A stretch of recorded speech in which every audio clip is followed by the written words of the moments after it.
Olá, gente, tudo bem? Mais uma vez aqui com o professor Everton Seixas Cardoso, professor de História. Vamos trabalhar com uma matéria do oitavo ano, nosso segundo capítulo do livro, chamado A Revolução Industrial. Nós vamos entender tudo que gerou, que levou a essa grande transformação na Inglaterra, na forma de produção, na forma de transporte e como isso vai impactar todo o planeta. Estou aqui com meus personagens, que eu sempre gosto, com alguns personagens diferentes. Mas hoje nós vamos falar, então, do que foi essa Revolução Industrial.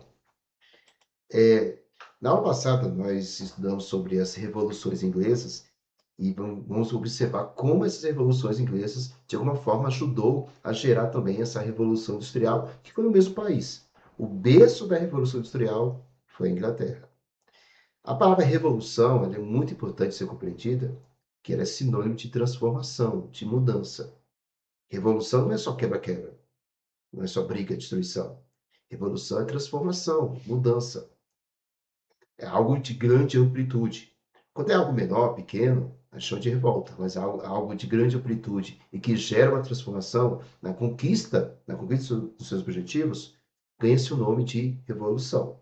A revolta, muitas vezes você se rebela contra algo, mas o objetivo não é alcançado e também é algo mais local, que não acaba gerando uma movimentação de quase toda a população daquele país. Então, por isso que é chamado de revolução, porque há uma mudança, uma transformação, mas na forma de produzir, na forma de transporte, na forma das relações de trabalho, vai gerar conflitos.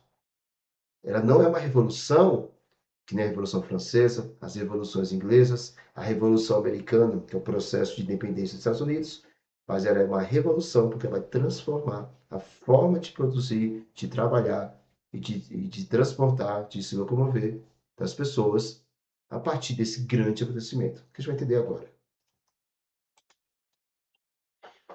Então vamos compreender qual era o cenário. Antes da Revolução, é muito importante de entender que o trabalho era feito de forma manual. Então você tem uma manufatoria, quer dizer, você tem um trabalho manual, artesanal, antes da Revolução. Nós temos uma produção pequena, uma pequena escala, com ferramentas próprias.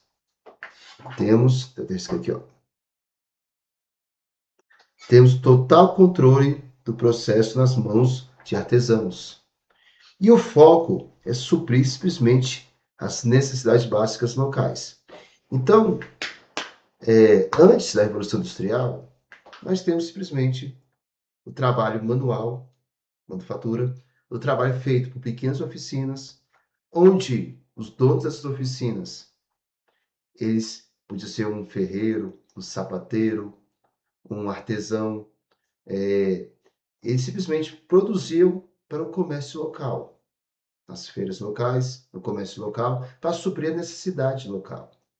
Isso nós estamos falando de algo que começa a surgir ainda na Idade Média. A Revolução Industrial, gente, é na Idade Moderna.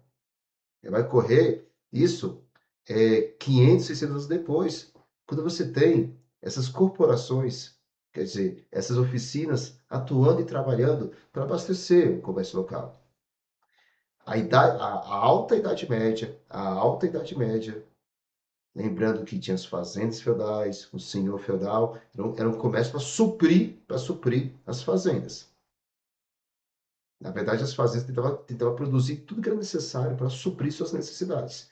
Com a Baixa Idade Média, com o renascimento urbano, vai gerar o renascimento comercial, vão surgir essas oficinas para abastecer o comércio local dessas cidades que estavam ressurgindo.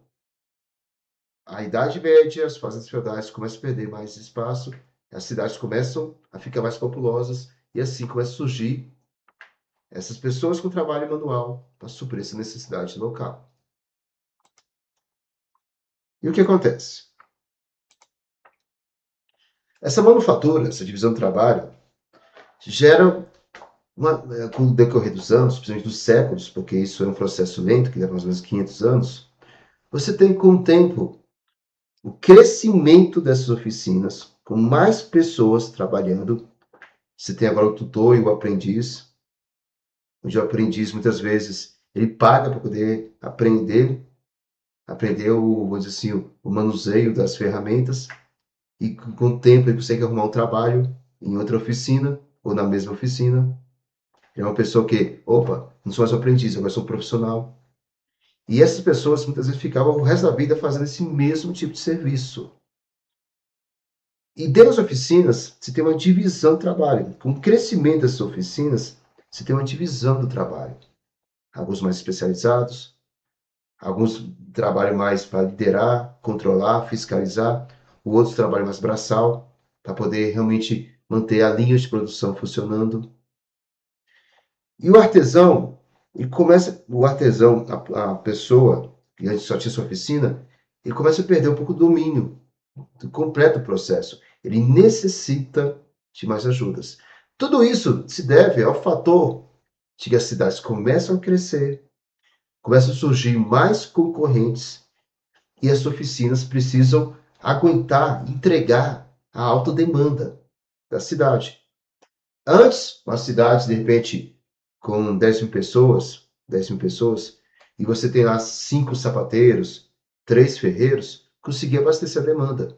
Agora, uma cidade, de repente, com 50 mil pessoas, 100 mil pessoas, e agora o que eu faço?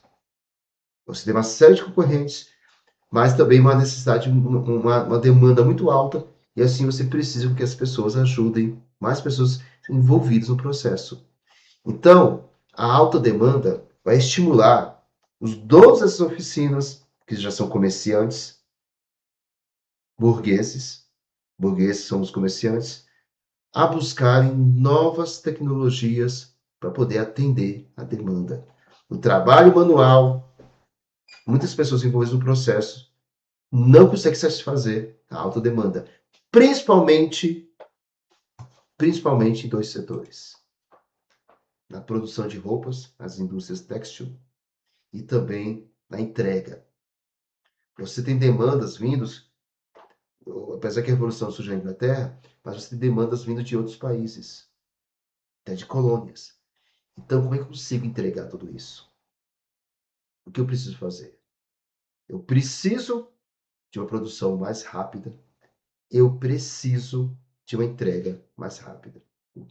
Assim, comerciantes, a burguesia, os ingleses, começam a buscar investimentos e também a procura de novas tecnologias para atender toda essa demanda. Então, vamos lá. A Inglaterra, ela foi o berço da Revolução Industrial, além dessa necessidade econômica, por outra série de fatores. Primeiro, a estabilidade política gerada com o fim das revoluções. Lembra da Revolução Gloriosa, a Revolução Puritana e a Revolução Gloriosa, onde fez com que a burguesia chegasse no poder através do parlamento e enfraquecesse o poder do rei. Isso foi tema da nossa aula passada, do capítulo anterior. Então, essa estabilidade política trouxe tranquilidade e, principalmente, essa burguesia que estava no poder buscasse simplesmente uma forma de atender os seus parceiros, seus amigos, a corporação de comerciantes. Capital acumulado. Quer dizer o quê? Essa burguesia estava ganhando muito dinheiro com suas oficinas, tinha dinheiro para poder investir e procurar, principalmente engenheiros nas faculdades, nas universidades inglesas, a criarem novas tecnologias. E também uma mão de obra muito farta, pessoas querendo trabalhar, pessoas que estavam saindo do campo, estavam querendo trabalhar nas cidades, e assim eu consigo ter uma mão de obra para poder trabalhar e pagando um preço miserável. Quanto mais pessoas trabalhando, menor salário. Quanto menos pessoas procuram trabalho, a necessidade faz com que aumente o salário. Mas por que essas pessoas estavam vindo para as cidades e saindo do campo? Como eu já falei, ainda existia o sistema feudal no campo, mas estava muito enfraquecido, as cidades começam a ficarem mais populosas e o fenômeno drástico acabou ocasionando e aumentando isso. Qual foi esse fenômeno? O cercamento. O cercamento, gente, é um acontecimento que vai acabar levar muitas pessoas, muitos camponeses, deixar o campo e buscar a cidade. Mas por quê? Enquanto, imagine, muitos burgueses e latifundiários, fazendeiros, precisavam de mais terras para suprir a demanda, principalmente da indústria de roupa. Como eu falei, precisava principalmente suprir a indústria têxtil de produção de roupa. E a matéria-prima da produção têxtil são duas: o algodão, o algodão e a lã. Galerinha, o algodão vem da onde? Da planta. O algodão vem da planta. E a lã? Das ovelhas. Para você plantar, você precisa de mais terras. Para você ter a lã, as ovelhas precisam pastar em muitas terras. Então, todo o problema circula em torno da necessidade de mais terras. Quanto mais terras, eu consigo suprir a necessidade da indústria têxtil e gerar a matéria-prima tão necessária, o algodão e a lã. Camponeses são assediados, camponeses são atraídos a venderem as suas pequenas roças, suas pequenas fazendas, em troca de também trabalharem nas fábricas.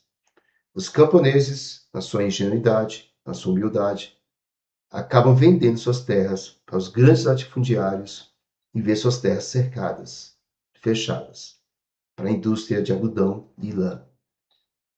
Eles deixam o meio rural, começam a morar em centros urbanos e percebem que muitas vezes é melhor ficar na sua roça, mas já era tarde demais. Suas terras já estavam cercadas.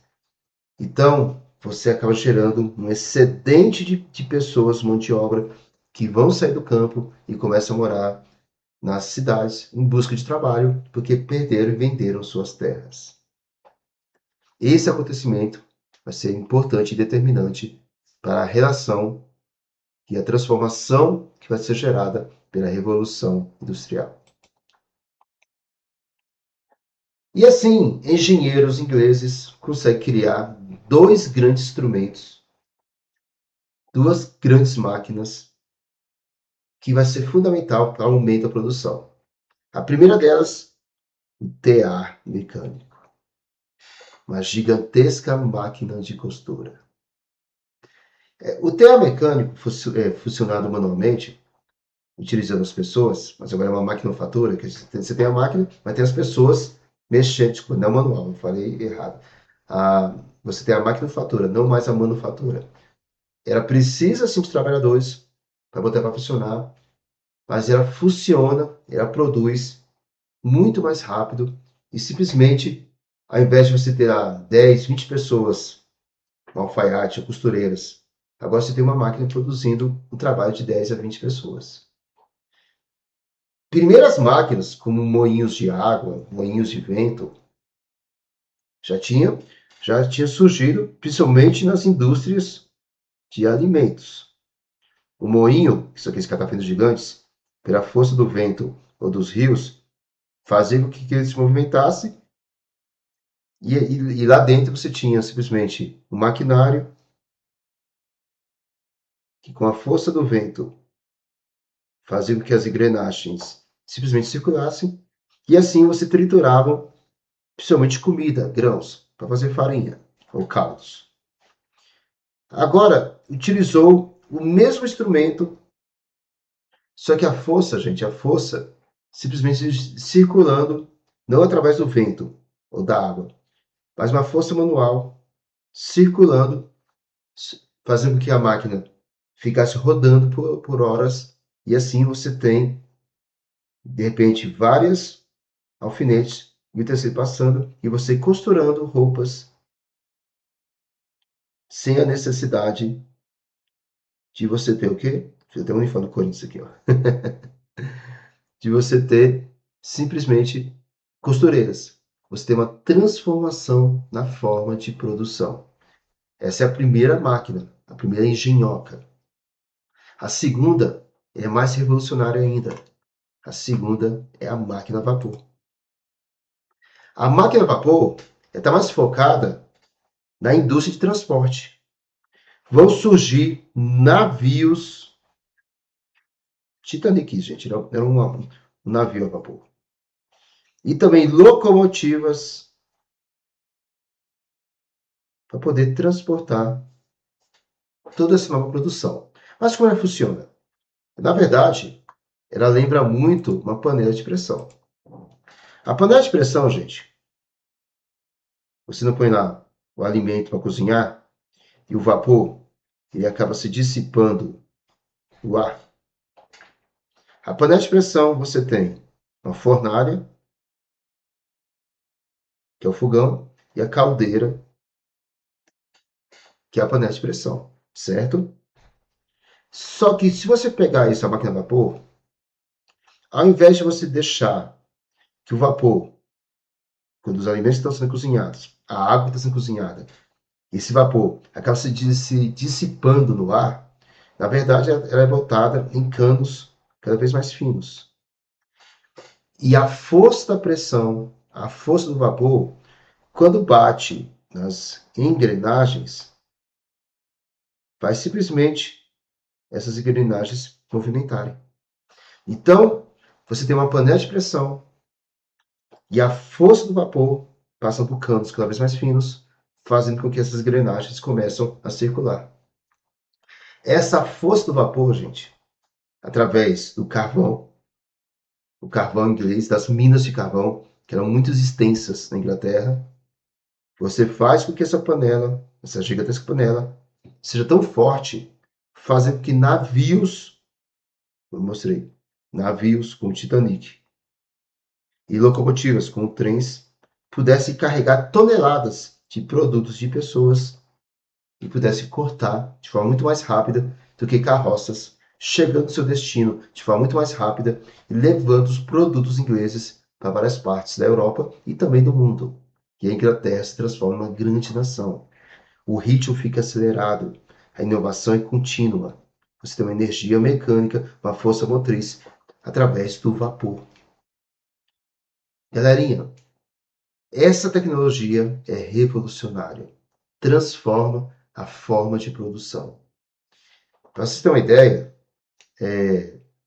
aviões e automóveis, tirando os carros elétricos, utilizam mais ou menos tecnologia parecida. Só que ao invés de você não tem uma panela de pressão, você não tem uma fornalha dentro do carro. Você não vai abrir lá o capô do carro e vai virar uma caldeira, não. Mas você tem os pistões, que quando é injetado o combustível, a gasolina, o álcool, ou até o diesel, mais o vento que vem de fora, e quando esse pistão desce e espreme essa gasolina com ar, ela explode, gerando esse vapor que bate nas engrenagens do carro, do caminhão, fazendo com que ele acaba andando. Aí você tem automóveis com 4, 6, 8 até 16 pistões que vão explodindo esse combustível. É um líquido muito, muito volátil e acaba explodindo com a força da pressão do pistão, espremendo ele com ar, que acaba gerando toda essa força motriz, faz com que os automóveis andem. Então, tecnologia que acabou se desenvolvendo através da ideia da máquina do vapor. Olha como essa máquina do vapor é importante. Deixa eu apagar aqui. Então, gente, essas transformações vai acabar gerando uma série de indústrias e fábricas dentro da Inglaterra. Grandes cidades vão surgir. Antes, pequenas cidades, agora 20 pessoas no interior. Você tem agora Liverpool, Manchester, Londres, se transformando em grandes centros, os maiores centros urbanos da Europa, com essas pessoas querendo trabalhar. E você começa a transformar a vida das pessoas dentro das fábricas. Antes, as oficinas de artesanato, as oficinas manufatureiras, agora você tem maquinofatureiras. Muitas máquinas e muitas pessoas, muitos operários que vão ganhar o nome de proletariado. Então, o proletariado, é o tamanho desse palavrão, são os operários. e eles vão trabalhar. Vai ser a força de trabalho fundamental para poder simplesmente manter essas indústrias funcionando. E você leva uma nova estrutura social, uma nova divisão, onde você tem o capitalista, que é o dono da fábrica, o burguês. Então você tem o investidor, capitalista, o dono da fábrica, que é o burguês, dono de fábricas, latifundiários, dono de terras, investidores.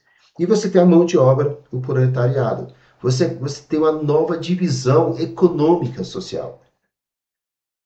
Não tem mais o camponês. Não tem mais o senhor feudal. Agora você tem o capitalista, o burguês. E você tem essa 90% de trabalhadores operários, o proletariado. E o que acontece? Nós vamos ver, principalmente nas próximas aulas, que essa divisão vai acabar gerando conflitos sociais por uma série de questões. A Revolução Industrial, até hoje é muito debatida, se ela melhorou a situação das pessoas saindo do campo e agora trabalhando, recebendo seu salário, mas se também não gerou desigualdade social. Será que a pessoa trabalhando no campo era mais feliz? Será que a pessoa trabalhando no campo ela tinha mais qualidade de vida? Essa discussão até hoje, a gente vai principalmente na próxima aula, era gerada simplesmente por essa nova divisão de trabalho. A Revolução Industrial trouxe sim distribuição de renda, riquezas, mas também concentrando essas riquezas nas mãos do pequeno grupo, a burguesia, e o proletariado, a maioria, muitas vezes ganhando salários pequenos por causa da quantidade imensa de operários. E eles vão perceber que sua vida, muitas vezes, agora na cidade, morando em cortiços pequenos, sujos, com toda a sua família, colocando seus filhos para trabalhar, não foi aquilo que eles esperavam. A pequena roça, eles eram pobres, envolvia toda a família para trabalhar, mas agora nessa nova divisão de trabalho, nesse novo formato, eles também estão levando toda a família a trabalhar, mas não na sua roça, agora nas fábricas, nas indústrias dos burgueses, recebendo salários baixíssimos. Eles percebem que essa nova divisão, essa nova relação, acaba deixando eles descontentes e vai gerar esse conflito social. Que você tem na próxima aula. Eles trabalham muito, muitas vezes em rotinas exaustivas, de 10, 12, 14 horas semanais, numa escola, ou numa escala, muitas vezes 6 por 1, recebendo salários baixos, envolvendo todos os filhos novos, com 9, 10, 11, 12 anos, suas esposas, muitas vezes acidentes de trabalho, principalmente na indústria têxtil, o tear mecânico, suas agulhas, que decepavam dedos de mulheres e crianças, acaba gerando esses conflitos sociais. Esse é o tema da nossa próxima aula. Vamos responder algumas questões muito importantes sobre esse tema. Primeiro, existem diversos fatores que ajudam a explicar o início da Revolução Industrial na Inglaterra, em meados do século XVIII. Cite quais são esses fatores e explique como eles possibilitaram esse processo. Como eu falei, a Inglaterra foi o berço da Revolução por causa da estabilidade política, onde a burguesia está no poder, por causa do acúmulo de capitais, essa burguesia, com as oficinas ainda, acaba acumulando dinheiro e procura investidores, e também uma farta mão de obra, por causa do cercamento, levando pessoas a procurarem trabalho. Tudo isso ajudou, ainda mais uma alta demanda de necessidades, que as cidades estão crescendo, isso ajudou a simplesmente a levar essa transformação, a busca de novas tecnologias, que vai gerar a revolução industrial. Ok? 2. Explique as principais diferenças entre o sistema de produção manufatureiro e o maquinofatureiro de mercadorias. Manufatureiro, manual, feito com os artesãos, sapateiro, muitas vezes, o ferreiro, mas feito tudo de forma manual. Agora, quando você incorpora máquinas que funcionam com um novo tipo de força motriz, como o vapor, por exemplo, você tem agora a transformação do maquinofatureiro. 3. Os efeitos da Revolução Industrial afetaram todas as relações sociais inglesas.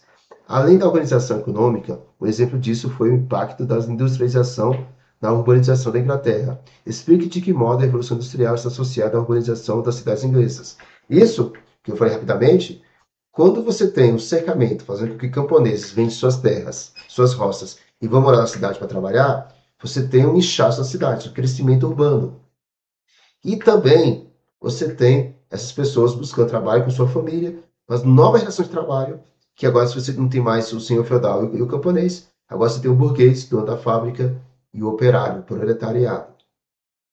E isso vai transformar a vida urbana, que a gente vai ver na próxima aula, principalmente como eu falei antes, vários cortiços, a cidade vai se transformar, você vai ter bairros ricos, bairros pobres, mas a gente vai ver na próxima aula. Ok, pessoal?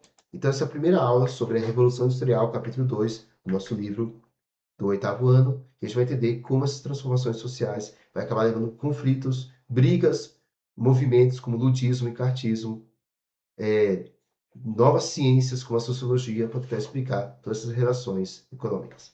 Obrigado, gente. Espero ter gostado. Até a próxima. Valeu!